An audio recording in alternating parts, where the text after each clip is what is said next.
Asia ఖండంలోని అతి పెద్దదైన zoo పార్కులలో ఒకటైన శ్రీ వెంకటేశ్వర జూ పార్కులో మనం ఇప్పుడు ఉన్నాము. ఇక్కడ మీరు చూస్తున్నది తెల్ల పులి. లాస్ట్ 2 ఇయర్స్ క్రితం నేను వచ్చాను. అప్పటికి ఇప్పటికీ ఈ పులిలో చాలా తేడా కనిపిస్తోంది. ఇదనే కాదు, ఇక్కడ ఉన్న మిగతా జంతువులలో కూడా ఆ బలహీనత అనేది చాలా స్పష్టంగా మనకు కనపడుతోంది. ఇవి నేను లాస్ట్ 2 ఇయర్స్ క్రితం వచ్చినప్పుడు మరింత బలంగా చాలా యాక్టివ్గా ఉన్నాయి. కానీ ఇప్పటికీ మరి ఎందుకు ఇవి చాలా బలహీనంగా కనపడుతోంది. అలాగే మీరు గమనించినట్లయితే దాని యొక్క దవడ కింది భాగం అనేది వదులుగా ఉంది, ఊగుతోంది. అది ఏమైనా ఎవరైనా కొట్టడం వల్ల జరిగిందా, లేదంటే అదేమైనా కింద పడి దెబ్బలు తగిలాయా,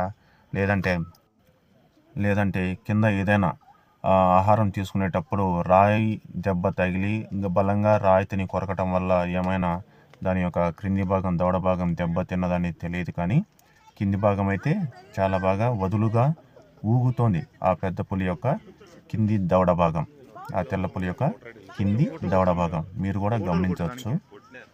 చూడండి, కింద కనపడుతోందా, ఊగుతోంది.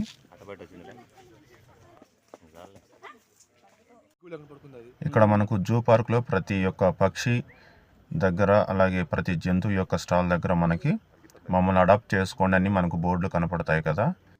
ఇక్కడ నా అభిప్రాయం ఏమిటంటే, ఈ జూ పార్కుకి చుట్టుపక్కల ఉన్న రాష్ట్రాల నుంచి తిరుమలకు వచ్చే ప్రతి ఒక్కరు దాదాపుగా 90% ఇక్కడికి వచ్చి వెళ్తారు. వారి యొక్క మనీ అంతా కూడా ఏమవుతుంది అంటే వాటి తిండికి సరిపోదు. అలాంటప్పుడు మనం ఏం చేయాలి? ఇక్కడ ప్రభుత్వాలు కొత్త జీవోలు చేసేటప్పుడు కనీసం ఈ జూ పార్క్ను కూడా దృష్టిలో ఉంచుకొని,